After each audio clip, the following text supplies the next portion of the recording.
তো হ্যালো বন্ধুরা, welcome to my YouTube channel Animesh ভাই ব্লগস। তো আজকে আরও একটা নতুন ভিডিও নিয়ে চলে এসেছি তোমাদের জন্য। তো এই ভিডিওটা একটু আলাদা ধরনের হতে চলেছে। তো তোমাদের সবাই কমেন্ট করছিলে যে টাইটানিক মিউজিকের কী হলো, বা টাইটানিক মিউজিক কেন ফোন ধরছে না, টাইটানিক মিউজিক কেন মার্কেট থেকে চলে গেল। তো একটা ভবানী চোখে প্রচুর বড় দুর্ঘটনা হয়ে যাওয়ার পর থেকে টাইটানিক মিউজিক ফোন ধরছিল না, বা ভাড়া দিচ্ছিল না, বা ফোন টাইটানিক মিউজিক মার্কেটে ছিল না। তার ভবানী চোখে একটি দুর্ঘটনা হয়ে গেছিলো। তার একটি স্টাফ যারা মাইক অপারেটর করে, তো তাদের একটি ছেলে মারা গিয়েছিল। টাইটানিক মিউজিকের যে মাইক অপারেটর করে, তাই সেই একটি ছেলে মারা গিয়েছিল টাইটানিক মিউজিকের। তো তার জন্য টাইটানিক মিউজিক কিছুদিন মার্কেটে ছিল না। তো সেই ছেলেটির পরিবার আর তেমন আত্মীয় স্বজন কী বলছেন আপনারাকে আজকে বলবো সেই ভিডিওর মাধ্যমে, যে সেই ছেলেটির পরিবার কি হয়েছে, বা ওইখানে বিএম রিমিক্স এবং ডিজে এগরা ব্লগস আরও অন্যান্য ইউটিউবাররা সব দাদা ভাইরা গিয়েছিল সেখানে। যে ছেলেটি মারা গিয়েছিল তো তাদের বাড়ি গিয়েছিল, তো তাদের বাড়ি গিয়ে কিছু কথা জিজ্ঞাসা করেছে। আর ডিজে বিএম রিমিক্স এবং যে অন্যান্য রিমিক্সাররা আছেন, তো ওরা ওই ছেলেটার বাড়ি গিয়েছিল, তো বাড়ি গিয়ে কিছু সাহায্য করেছে। তো আজকে সেই কথাগুলি বলবো তো ভিডিওর মাধ্যমে। তো প্রথমে তোমরা প্রথম থেকে পুরো শেষ অবধি ভিডিওটা দেখতে থাকো, তাহলে বুঝতে পেরে যাবে যে আজকে ভিডিওটা কী টপিক নিয়ে হতে চলেছে, বা টাইটানিক মিউজিক কেন আর মার্কেটে নেই, বা কেন ফোন ধরছে না, তো কেন প্রত্যেকটা ইউটিউবার পোস্ট করছে যে Titanic music is come back. তো আগে টাইটানিক মিউজিক কোথায় গিয়েছিল, বা টাইটানিক মিউজিক সত্যি হারিয়ে গিয়েছিল, যে প্রত্যেকটা ইউটিউবার বা প্রত্যেকটা ছেলে বলছে যে Titanic music is come back করছে, আবার করতে চলেছে। তো টাইটানিক মিউজিক ভবানী চোখে একটি দুর্ঘটনার ফলে ওই জন্য টাইটানিক মিউজিক হারিয়ে গিয়েছিল। তো ওই জন্যে প্রত্যেকটা ইউটিউবার বা প্রত্যেকটা দাদাভাই পোস্ট করছে Titanic music is come back. তো চলুন প্রথমে ভিডিওটা স্টার্ট করা যাক। ভিডিওটি প্রথমে দেখো আর ভিডিওটি পুরো লাস্ট অবধি দেখবে, তাহলে বুঝতে পারবে যে টাইটানিক মিউজিকের কী হয়েছিল, বা কিসের জন্য ছেলেটা দুর্ঘটনার অবস্থা হলো, কি এমন হলো। প্রত্যেকটা ফুল ভিডিওটা দেখলে আপনারা বুঝতে পেরে যাবেন। তো আপনারা অনেক কিছু কমেন্ট করছিলেন। তো চলুন তাহলে ভিডিওটা স্টার্ট করা যাক। পারবে না, কিংবা কোনো আর্থিক সাহায্য দেওয়া তার কোনো জীবন ফিরিয়ে দিতে পারবে না কোনোদিন, বুঝতে পারছো? কোনোদিন আর্থিক সহযোগিতা দিয়েও ফিরিয়ে দিতে পারবে না। মানে West Bengal DJ mixer association আসছিলি, হ্যাঁ, কিছুটা সাহায্য করার জন্য এইটা একটা গ্রহণ করবো। রাখো না, এটা একটা রাখো, এটা একটা রাখো। হ্যাঁ, এখন যে চাইছে তাকে তো আমরা কোনোদিন ফেরত দিতে পারবে না, কিংবা সে ক্ষমতাও আমাদের নাই। হ্যাঁ, আমরা যদি সর্বস্ব দিয়ে দেই, সে ক্ষমতা আমাদের নাই যে তাকে আমরা ফেরত দিবা, হ্যাঁ, কিংবা জীবন ফেরত দিবা। এবারে আমাদের অ্যাসোসিয়েশনের কখনো কিছুটা সাহায্য, এবং আমি আরও সবাইকেও কইবা যে যার সাউন্ড চালায় কিংবা কিছু করে, মালিক পক্ষকে বারবার অনুরোধ করবো যে সাবধানে বজায় রাখো, কেননা জীবনের থেকে বড় কিছু নেই। আজকে একটা ছেলে মারা গেল, যা হোক, দুর্ঘটনা হোক, যাই হোক, অ্যাক্সিডেন্ট হোক, দুর্ঘটনা হোক, যাই হোক, তো যারা সাউন্ডে যাচ্ছ, মালিকদের অনুরোধ করবো বারবার যে ছেলেগুলোর নামে অন্তত একটা করে এলআইসি কিংবা লাইফ ইন্স্যুরেন্স করে রাখুন। না, দুর্ঘটনা বলে কই আসে না, তার পরিবারটা তো বেঁচে যাবে। আমরা আজকে যতটা পারছি সাহায্য দিয়েছি, কিন্তু এটা তো তার কোনো দুর্বিষহ নয়, কিংবা তার ছেলে মারা গেল, মা বাবা ওনারাই জানে যে তার ছেলে হারানোর যে যন্ত্রণা এরাই বোঝে। বন্ধুরা, তো ডিজে বিএম রিমিক্স তো কি বললো আপনারা তো শুনলেন, যে প্রত্যেকটা অপারেটর বা মেম্বারের জন্য যারা মাইক সিস্টেমের সঙ্গে জুড়ে আছে, তো তাদের স্টাফদের জন্য মাইক বা মালিক বলো বা তাদের নিজেদের পরিবার, তো তাদেরকে প্রত্যেকটা মেম্বারের জন্য নিজে মালিক তাদের জন্য একটা এলআইসি করে দিয়ে ব্যবস্থা করা দরকার অবশ্যই। কারণ তার জীবনে কখন দুর্ঘটনা ঘটে যাবে কেউ বলতে পারবে না।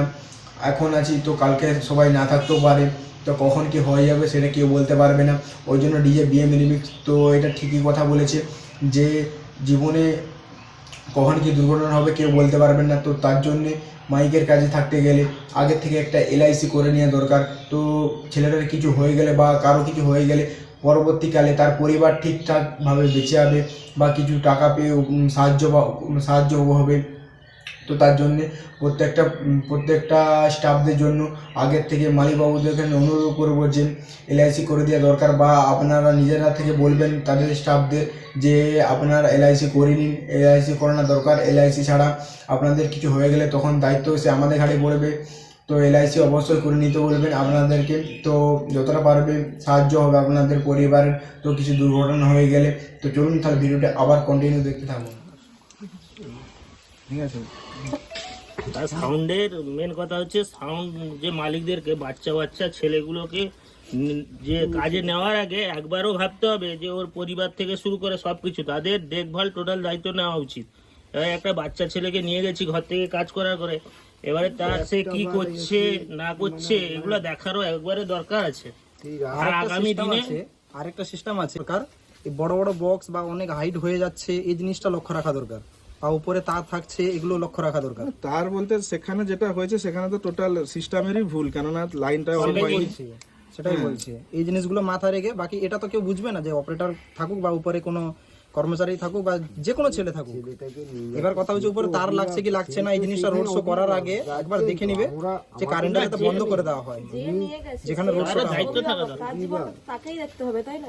আর একটা কথা, যে কমিটি দাদাবাবুরা মাইক রোড শো করবার জন্য ভাড়া করছো, তো তাদের উদ্দেশ্যে একটাই কথা বলবো, তো তোমরা আগে মাইক বুকিং করার আগে তো তোমরা আগে যে রাস্তাটা রোড শো করবে তো সেই রাস্তার অবশ্যই তার চার সাইডে ডালপালাগুলি বা লাইন আছে না নাই, লাইন লেগে যাবে না লাগবে না তো এসবগুলো আগে চেক করে নেবে। তারপরে নিজেরা সিদ্ধান্ত করবে যে মাইক রোড শো করবো না স্ট্যান্ডে বাজাবো। তো এইসবগুলো আগে আপনারা নিজেদের মধ্যে আলোচনা করে নেবেন, নাহলে পরবর্তীকালে আপনাদেরও আরও দুর্ঘটনা ঘটতে পারে। তো এইসব ব্যাপারটা একটু দেখবেন আপনারা নাহলে আবার একটা দুর্ঘটনা হয়ে যেতে পারে। তো এইসবগুলি একটু খেয়াল রাখবেন, যত না মাইক বেশি হাইটে বাঁধেন বা বেশি উঁচু করে বাঁধেন। তো নির্ধারিত মানে যেটি বক্স বাঁধার নিয়ম সেই হিসাবে বক্স বাঁধবেন, বেশি বাঁধার কোনো দরকার নেই। আর যে স্টাফগুলো মাইকের উপরে ওঠা থেকে তো তাদের উদ্দেশ্য বলবো, তো মাইকের উপরে ওঠার কোনো দরকার নেই। মাইকটা রোড শো করতে যাওয়ার আগেই ডালপালাগুলি কেটে নেই, যেমন তো সাইডে যে ডালপালাগুলি থাকে ছোটো ছোটো তো ওগুলো আগের থেকে কেটে নেই যেমন।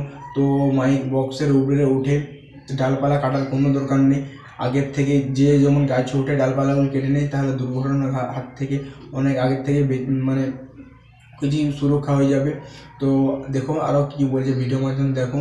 তো এই ভিডিওটা আমি নিয়েছি DJ Egra blogs YouTube channel থেকে। তো এর অরিজিনাল ভিডিও আমার ডিসক্রিপশন বক্সে লিঙ্ক দেওয়া থাকবে, তো তোমরা গিয়ে দেখে আসতে পারো। তো ভিডিওটা কন্টিনিউ দেখো। দেখো বাসে যদি কেউ একজন উঠে বাসের যে চালকের উপরে ডিপেন্ড করে। সেই জায়গাতে এত বড় একটা সেট নিয়ে গেছে, একটা বাসের স্ট্রিক নেই, একটা ছেলেকে উঠিয়ে দিচ্ছে এত উপরে, তার তো একটা জীবন আছে। সেইটা কি মালিক পক্ষের একবার হলে ভাবার দরকার ছিল, এবং তার কমিটি টোটালটাই একটা মানে কি ঘোরের মধ্যে আছে। সত্যি আমি সেই মেলায় আমি ছিলাম। আজকে তাদের সামান্য গাফিলতির জন্য আমরা আমার ভাইটাকে হারিয়ে ফেললাম আজকে। মানে আমাদের তো আজকে কেউ নেই, আমার এই তিনজন ছাড়া আমাদের আজকে আর কেউ নেই। এই কষ্টটা একমাত্র এই পরিবারই বুঝবে, আদার্স কেউ বুঝতে পারবে না। বিয়ে করলা ছেলেটা মানে 1 বছরের মধ্যেই এই ঘটনা এটা বিয়েও করেছিল, আজকে 1 বছরের মাথায় মারা গেল। বোমা এখানে নেই, কারণ মামার বাড়িতে রাখা হয়েছে, ওই সত্তর জন্য এখানে রাখিনি। কজনকে সামলাবো বলো? মা এই বাবা কষ্টর মানে কোনো সীমানা দেওয়া যায় না। যার হারিয়েছে আপনার বাড়ি সে গেছে কষ্ট আপনারাই বুঝে। বুঝবেন, তার বাবা মাই বুঝবে, আর বাঁচান তো এবারে তো মা বাবার সামলা দেবো না, সারা ছেলে একটাই ছেলে। তো বন্ধুরা আপনারা তো শুনলেন যে এই ছেলেটি এই কিছুদিন হবে বিয়ে করেছে, মানে 1 বছর হবে প্রায় বিয়ে করেছে। তো ছেলেটি খুবই দুঃখিত, তার পরিবার যে 1 বছরের মধ্যে ছেলেটি এইরকম দুর্ঘটনা ঘটে গেল। তো তার জন্যে তার বউকে মানে তার একটা পিসির বাড়িতে রেখে দিয়ে এসছে, কারণ এখানে থাকলে অনেক কিছু মানে তার পরিবার ঝামেলা পোয়াতে হতো। তো তার জন্যে তো ভাবতে পারছেন আপনারা, তো আপনারা যে কাজই করুন না কেন প্রচুর সাবধানের সহ করবে কাজ, কারণ কখন কি হয়ে যেতে পারে কেউ কিছু বলতে পারে না। তো অবশ্যই সাবধান নিয়ে তারপরে কাজ করবেন, সাবধান হয়ে আগের থেকে, কারণ এখন ছেলেটা হারিয়ে গেছে। তো শুধুমাত্র তার পরিবারই বুঝতে পারছে যে কষ্টটা কী বা কত যন্ত্রণা হচ্ছে বা কত কষ্ট হচ্ছে, তার একমাত্র তার বাবা মা ছাড়া কেউ কারো কষ্ট বোঝে না। তো ছেলেটার বাবা মা একমাত্র বুঝতে পারছে যে কত কষ্ট হচ্ছে বা কি হচ্ছে তার মনের ভিতরটা। শুধু টাকা দিয়ে দিলে বা টাকা দিয়ে দিলেই তাদের হাতে দেওয়া মনটা শান্তি হয়ে যাবে না, টাকা দুঃখ বা যাই দুঃখ তার ছেলে তো আর ফিরে আসবে না। তো ওই জন্য আপনারা যে কোনো সায়েন্স সিস্টেমে কাজ করুন না কেন, যে কোনো কাজ করুন তো আগে সাবধান হয়ে যাবেন, তারপরে যে কোনো কাজ করবেন। তো ভিডিওটা দেখুন আরও। তার বড় দিদি আর বোন এ ভাইটা এরা যে এসছে এরা কেউ বক্সের কোনো নয়, আমাদের হচ্ছে আমরা ডিজে গানটা মিক্সিং করি, মিক্স অ্যান্ড অ্যাসোসিয়েশন। এবারে জাস্ট আমরা শুনেছি তারা একটু, কথাটা শুনেও যদিও আগে আসতাম। ঠিক আছে, তোমরা যে এতদূর পর্যন্ত মানে এসছো যে খুব ধন্যবাদ। এই তো তার সব বন্ধু বান্ধব, এই যে সেই যে সব তো তার টাকা কি কারো জীবন ফিরিয়ে দিতে পেরেছে? পারবে না কোনোদিন। বর্তমানে আমি সেখানে এবারে বছর ভাড়া তবুও- ধরিনি তো। তাদেরও একটা এত কিছু অ্যাক্সিডেন্টের পর তারাও ফোন তুলেও কি আর বলবে সেটা, সে বলবে না, আরো বলারও কিছু নেই সেই মুহূর্তে তাদের। আরে আমাদের এখানকার আরে একটা ছেলের তরফ থেকে বাবু, কেউ কিছু তুমি বলবে আসো, কি দটো না দটো কিন্তু আমার একটা জিনিস ভাইকে কি, বা যাকে যে আমি যার সেটা মনের তো একটা জানি। ভয়। কিন্তু একটা যে এই যে তাদের কাছে যে 5টা কথা মনকে পরিবর্তন দেওয়া, এটাও তো হয় সে ব্যক্তির, এটাও তো হয় যে যা সেটা তো হয়। সেই মুহূর্তে এখন তো সে এইবারে একটা জিনিস ভাইকে এই দিনকে একটু এদিকে সেদিকে বাগান বাড়ি আছে তো একটু বাড়িলে তার মনটা ফ্রি হয়, কিন্তু তার মা একদম ভম। আমাকে সঙ্গেও ওরকম একটা কথা বললে বলে, না হলে না, যে আরে সে তো স্বাভাবিক, যার ছেলে সেই মনে তার হয়েছে, আমার মাথাটার তোমার মধ্যে যে কি হটে বাবু, যার ঘরে চাল পুড়ে সে বোঝে। ব্যাস এইবারে যে ঘর মানে চোর ঢুকেনি যে বাবু সোনা গয়না লিয়েছে, আমি কোনোদিন ফিরিতে পারবো, বনিতে পারবো কি আমার 20,000 টাকা লি পালিছে, আমি সেটা যোগ্য খাটি ইনকাম করতে পারবো, কিন্তু এই পরিবর্তনটা তো কেউ দিতে পারবে না। আমানে কইটি বুঝাইটি আইসিটি খোঁজ খবর লেইটি, আমি ছেলে দেখি না। এইবারে দেখো আমারও খুব, আমি কিভাবে যে লেসছে কিভাবে লিয়েছে ছেলেটা, কিন্তু আমার কাছে সবসময় সে যেদিকে খাও না কেন আইলে একটু পান খাইতো, যেখানে পান বাটাটা কোনছি মোটামুটি সে কে যে দেখো, আমি যদি আসি তাকে একটু আঁকুল করে ফেলাই তো আমার কথাই বলি, কিন্তু বিছানাকে কিভাবে লেসছে কিভাবে লিখছে আমি এক ফোটাও দেখিনি, আমি সহ্য করতে পারবো না, আমাকে কেউ বার করে।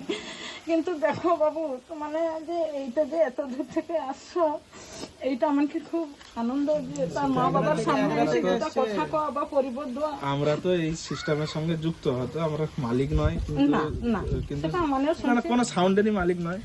এটা খারাপ লাগে যে আমরা তো এইসবে আছি যে বোন কালকে কাকুকে ঘরে রাখলাম, যা তো কোনো দিকে কোনো তো পুকুরে একটু যাই চান করে মেয়েটা রান্না বান্না করি, আর 2-3 দিন রান্না বান্না করে আমি কাছে রাখতে দিই, খাওয়া দাওয়া করে খাও, তো মানে মনটাকে একটু স্থির করো। আর যে যা হওয়ার হইতে চলেছে সে কি আর ফিরবে? তবু বাবু দেখো আমি কই তুমি। তো বন্ধুরা, তো আপনারা তো নিশ্চয়ই ফুল ভিডিওটি দেখে নিলেন, তো দেখে অনেক কিছু বুঝতে পারলেন বা অনেক কিছু শিখতে পারলেন। তো সবাই যারা যারা কমেন্ট করছিলেন বা জিজ্ঞাসা করছিলেন যে টাইটানিক মিউজিকের কী হলো বা টাইটানিক মিউজিক কোথায় গেল, টাইটানিক মিউজিককে নিয়ে একটা ভিডিও দাও, তো অবশ্যই আপনারা ভিডিওটা দেখে সব কিছু বুঝতে পেরে গেলেন যে টাইটানিক মিউজিক কোথায় গিয়েছিলো বা কী হয়েছে, কেন ভিডিও আসছে না টাইটানিক মিউজিক, তো টাইটানিক মিউজিক কেন ভাড়া দিচ্ছে না, তো সব কিছু বুঝতে পেরে গেছেন আপনারা। তো একটাই কথা বলবো, সবাই সুস্থ থাকবেন, ভালো থাকবেন এবং দুর্ঘটনার হাত থেকে যত সম্ভব ভালো থাকার চেষ্টা করবেন। তো ভিডিওটি কেমন লেগেছে অবশ্যই কমেন্ট করে জানাবেন, আর এই ধরনের নিত্য নতুন ভিডিও দেখার জন্য আমার এই ইউটিউব চ্যানেলটি অনিমেষ ভাই ব্লগস চ্যানেলটি সাবস্ক্রাইব করে রাখবেন। চলুন তাহলে টাটা, পরের ভিডিও আবার কোনো ইন্টারেস্টিং এবং নতুন ধামাকাদার ভিডিও নিয়ে দেখাচ্ছে আপনাদের সঙ্গে।